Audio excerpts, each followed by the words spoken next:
Hello friends, तो welcome back to my YouTube channel Adarsh coaching. हम तो आप सभी लोगों को पता होगा, इससे पहले हमने 3 क्वेश्चन एनसीईआरटी का कर लिया था। अब हम एनसीईआरटी का चौथा क्वेश्चन देखेंगे, वो क्लास 12 फिजिक्स का जो फर्स्ट चैप्टर है वैद्युत आवेश तथा क्षेत्र यानी इलेक्ट्रिक फील्ड एंड चार्ज का, जो हमारा फोर्थ क्वेश्चन है एनसीईआरटी, हम उसको देखेंगे। देखो, एनसीईआरटी क्वेश्चन अगर आप समझ गए तो आप हर एक क्वेश्चन समझ सकते हैं और लगा भी सकते हैं। और एनसीईआरटी क्वेश्चन अधिकतर बोर्ड एग्जाम में पूछे जाते हैं। तो इस और मेन बात क्या है, किस कारण पूछे जाते हैं, क्योंकि बोर्ड जो होता है वो एनसीईआरटी लेवल ही मांगता है। और अलग अलग किताबों से पढ़िए, अलग जानकारी लिए, लेकिन एनसीईआरटी को जरूर पढ़िए। एनसीईआरटी बहुत बेसिक है और हर एक एग्जाम के लिए ही एनसीईआरटी बेसिक है। तो एनसीईआरटी पर अगर कोई एनसीईआरटी का क्वेश्चन अगर आप समझ रहे हैं तो हर कोई क्वेश्चन आप समझ सकते हैं। तो जो हमारे यहाँ क्वेश्चन नंबर एनसीईआरटी का जो चौथा है, यहाँ पर क्या है कि अब ऐसा विश्वास किया जाता है कि स्वयं प्रोटॉन एवं न्यूट्रॉन, अब इसमें ब्रैकेट में बताया गया है, जो सामान्य द्रव के नाभिकों तथा नाभिकों का निर्माण करते हैं। यानी देखो, आपको ये पहले किसी कक्षा में पढ़ा होगा कि प्रोटॉन जो न्यूट्रॉन होते हैं वो नाभिक में होते हैं। कहाँ होते हैं? नाभिक में होते हैं। तो ये किसका निर्माण करते हैं? नाभिक का निर्माण करते हैं। वही यहाँ ब्रैकेट में बताया गया है कि जो सामान्य द्रव के नाभिकों का निर्माण करते हैं। तो वही कह रहा है, आप ऐसा विश्वास करते हैं कि स्वयं प्रोटॉन एवं न्यूट्रॉन क्या है, और न्यूट्रॉन और अधिक मूल इकाई जिन्हें क्वार्क कहते हैं। देखो, आप लोगों को जब सर पढ़ा रहे थे तो आप लोगों को बताया होगा आवेश के बारे में। तो आवेश के बारे में आप लोगों को बताया होगा प्रोटॉन, न्यूट्रॉन, इलेक्ट्रॉन, ये 3 आवेश आपको बताया गया होगा, प्रोटॉन और न्यूट्रॉन, और एक हमारे क्या होता है, इलेक्ट्रॉन होता है। लेकिन आप लोगों को सर ने और एक बात बताया होगा, क्या है, क्वार्क है। इसके अलावा मूल इकाई क्या है, क्वार्क है। क्वार्क क्या है, क्वार्क है। तीसरा मूल इकाई हमारा क्या है, क्वार्क है, के बने हैं। जो ये प्रोटॉन है, न्यूट्रॉन है, इलेक्ट्रॉन है, पहले तो क्या बताया गया होगा कि जो परमाणु है उसको विभाजित कर 3 भागों में बांटा गया, प्रोटॉन, न्यूट्रॉन और इलेक्ट्रॉन। अब ये 3 परमाणु को तो बांट दिया 3 में, प्रोटॉन, न्यूट्रॉन और इलेक्ट्रॉन में। लेकिन अब प्रोटॉन और न्यूट्रॉन किससे बनकर बने हैं, वो क्या है, क्वार्क है। कह रहा है कि क्वार्क के बने हैं। प्रत्येक प्रोटॉन तथा न्यूट्रॉन 3 क्वार्कों से मिलकर बनता है। 2 प्रकार के क्वार्क होते हैं। आप क्वार्क जिन्हें यू द्वारा प्रदर्शित करते हैं या यू द्वारा निर्दिष्ट करते हैं, वही मतलब प्रदर्शित करते हैं, जिन पर +2/3 इलेक्ट्रॉन आवेश होता है, तथा डाउन क्वार्क जो जिसे किसके द्वारा प्रदर्शित किया जाता है, डी के द्वारा प्रदर्शित किया जाता है, जिन पर कितना होता है, -1/3 इलेक्ट्रॉन आवेश होता है। इलेक्ट्रॉन से मिलकर सामान्य ध्रुव बनाते हैं। कुछ अन्य प्रकार के भी पाए गए हैं जो भिन्न असामान्य प्रकार के ध्रुव बनाते हैं। प्रोटॉन तथा न्यूट्रॉन के संभावित क्वार्क संगठन सुझाइए। देखो, एनसीईआरटी क्वेश्चन देखो, इसका लैंग्वेज देखो, लैंग्वेज कितना देहाती या कितना टिपिकल है। अब कह रहा है अब ऐसा विश्वास किया जाता है, अब ऐसा विश्वास। अब देखो, इसमें कोई क्वेश्चन है, ये केवल एक तर्क है। क्या है? तर्क के रूप में एनसीईआरटी क्वेश्चन, हमेशा एनसीईआरटी जो क्वेश्चन होता है उसमें तर्क होता है। अगर एनसीईआरटी क्वेश्चन आप समझ गए तभी इसको हल कर पाएंगे। तो यहाँ पर समझो कि क्या कह रहा है कि जो प्रोटॉन एवं न्यूट्रॉन है, वो क्या है, वो नाभिकों का निर्माण करते हैं। अब इसमें पूछना क्या चाहता है, ये चाहता है, ये संगठन का यहाँ मतलब क्वार्क संगठन का मतलब ये हुआ कि प्रोटॉन में कितने अप क्वार्क हैं और कितने डाउन क्वार्क हैं, और इन दोनों का जो संगठन है किस प्रकार मिले हैं। ठीक है, इसमें यह पूछना चाहता है। और दूसरा पूछना चाहता है कि न्यूट्रॉन जो है हमारा, न्यूट्रॉन में कितने अप क्वार्क और कितने डाउन क्वार्क हैं, और ये अब कितने डाउन क्वार्क हैं, किस तरह बने हुए हैं या किस तरह मिलकर बने हैं। तो पहले देखो, हम ये तो पता करेंगे कि कितने अप हैं और कितने डाउन क्वार्क हैं, यही पता करेंगे, तभी हमें पता चल पाएगा कि इनका संरचना कैसा है। तो यहाँ पर पूछा है, आप लोगों को ये भी बताए थे सर कि क्वार्क होते हैं वो मुख्यतः 6 प्रकार के होते हैं। लेकिन क्या है कि इनमें 2 जो प्रकार के होते हैं, अप क्वार्क और डाउन क्वार्क होते हैं। ये क्या होते हैं, अप क्वार्क जो होगा +2/3 इलेक्ट्रॉन आवेश होता है, डाउन क्वार्क -1/2 इलेक्ट्रॉन आवेश होता है। तो ये इन्हीं दोनों से मिलकर और चारों का क्या बनते हैं, क्वार्क बनते हैं। तो यहाँ पर देखो हमें पहले ज्ञात करने के लिए देखो पहले हमें क्या पता है, आप लोग दिया क्या है हमारे पास, पहले लिखिए कि दिया क्या है। बोर्ड एग्जाम में हल कैसे करेंगे, पहले लिखेंगे क्या है, दिया है। क्या दिया है, देखो आप लोग जानते हैं कि जो प्रोटॉन है, प्रोटॉन पर क्या होता है, प्लस ई आवेश होता है, और इलेक्ट्रॉन पर आप जानते हैं कि माइनस ई होता है। इतना तो आप जानते हैं कि प्रोटॉन पर क्या होता है, प्लस ई आवेश होता है। अब यहाँ पर देखो हमें ये बताया गया है कि जो प्रोटॉन है वो 3 क्वार्क से मिलकर बना है। यहाँ पर देखो प्रोटॉन और न्यूट्रॉन जो हैं वो 3 क्वार्कों से मिलकर बना है। ये क्वेश्चन कह रहा है, क्या कह रहा है, क्वेश्चन कह रहा है कि जो प्रोटॉन और न्यूट्रॉन है वो 3 क्वार्कों से मिलकर बना है। लेकिन हम क्या करेंगे इस स्थिति में, क्या करेंगे, हम पहले मानेंगे, माना कि जो हमारे पास प्रोटॉन है, मान लिया कि जो हमारे पास प्रोटॉन है, प्रोटॉन में जो अप क्वार्क है, कौन से, अप क्वार्क का मान लिया हमारे पास एक्स है, क्या है, एक्स है। मान लिया हमारे पास कितने हैं, एक्स क्वार्क हैं। तो हम मान लिया प्रोटॉन में हमारे प्रोटॉन में अप क्वार्क कितने हैं, एक्स अप क्वार्क हैं। अब जब आपने प्रोटॉन को बताया क्या इसने कि प्रोटॉन में 3 क्वार्कों से मिलकर बने हैं, तो इन 3 क्वार्कों में जो अप क्वार्क भी होगा और डाउन क्वार्क भी होगा ना, ये कन्फर्म। चूंकि अब यहाँ पर लिख लो कि क्वेश्चन ने बता रखा है कि जो प्रोटॉन है 3 क्वार्क से मिलकर बना है, 3 क्वार्क से मिलकर बना है, ठीक है। अब ये हमें क्वेश्चन ने बताया है। अब जब देखो जब ये 3 क्वार्क से मिलकर बना है, तो आपने अप क्वार्क को कितना माना, एक्स माना, तो यहाँ पर डाउन क्वार्क कितना बचेगा, डाउन क्वार्क कितना बचेगा। अब डाउन क्वार्क बचने का तो ये हो गया 3 है, तो 3 में से एक्स को निकाल दो, वही हमारा क्या हो जाएगा, डाउन क्वार्क हो जाएगा। यानी 3 से मिलकर बना था, 3 में से एक्स निकाल दिया तो हमारा बचा डाउन क्वार्क कितना, डाउन क्वार्कों की संख्या कितनी बची हमारी, 3 माइनस एक्स बची। अच्छा देखो प्रोटॉन के लिए क्या करेंगे, प्रोटॉन के लिए क्या करेंगे, देखो अब हमने बताया, आप ये क्वेश्चन कह रहा है, क्या रहा है, क्वेश्चन को समझो कि क्वेश्चन कह रहा है कि प्रोटॉन जो है तथा न्यूट्रॉन 3 क्वार्कों से मिलकर बना है। अब यहाँ पर अप और डाउन क्वार्क से ही मिलकर बनेंगे, तो देखो अप और डाउन क्वार्क कितने, अप क्वार्क तुम्हारे पास एक्स है, ठीक है, लेकिन एक्स हैं, और जो प्रोटॉन में अप क्वार्कों की जो संख्या होती है वहाँ पर बताया जा चुका है कि अप क्वार्कों की संख्या कितनी है, +2/3 इलेक्ट्रॉन, तो इसमें 2/3 इलेक्ट्रॉन से मल्टीप्लाई, ठीक है। फिर प्लस डाउन क्वार्क कितने हैं, 3 माइनस एक्स, और डाउन क्वार्क होते कितने हैं, डाउन क्वार्क होते कितने हैं, -1/3 इलेक्ट्रॉन। अब ये कुल ये मिलकर क्या बनाएंगे, प्लस ये इलेक्ट्रॉन क्या बनाएंगे, आवेश बनाएंगे।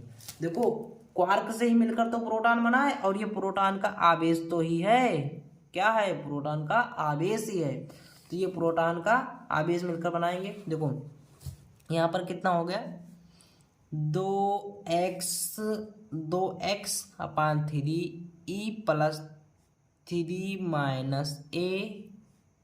3 - a यहाँ पर कितना हो जाएगा, यहाँ पर -e/3 हो जाएगा, यहाँ पर e हो जाएगा, ठीक है।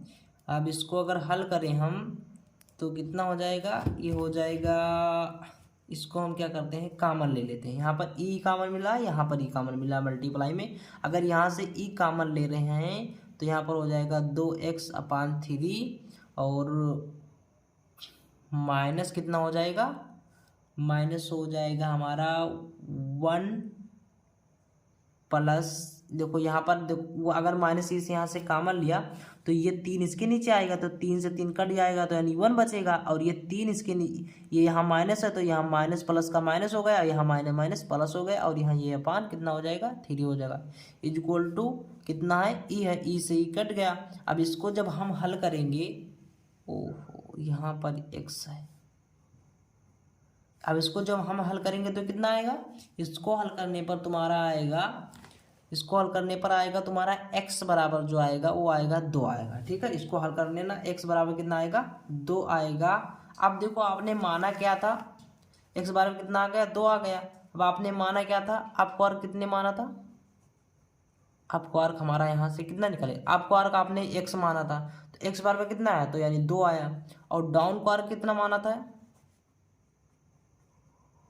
डाउन को आर्क आपने माना था 3 माइनस एक्स, तो यहाँ पर कितना हो जाएगा 3 माइनस 2x का वैल्यू कितना है, 2 बराबर 1। अभी आप हमें पता चल गया ना कि प्रोटॉन में अप क्वार्क कितने हैं, 2 और डाउन क्वार्क कितने हैं, 1। अब अगर इनकी संरचना बनाओ, क्या बनाओ, संरचना बनाओ इनकी, क्या बनाएंगे, संरचना इनकी बनाएंगे। तो इनकी संरचना किस तरह बनेगी, देखो संरचना अब यहाँ तुम्हें क्वेश्चन में बताया गया है कि अप क्वार्क को हम यू से प्रदर्शित करते हैं और डाउन क्वार्क को हम डी से प्रदर्शित करते हैं।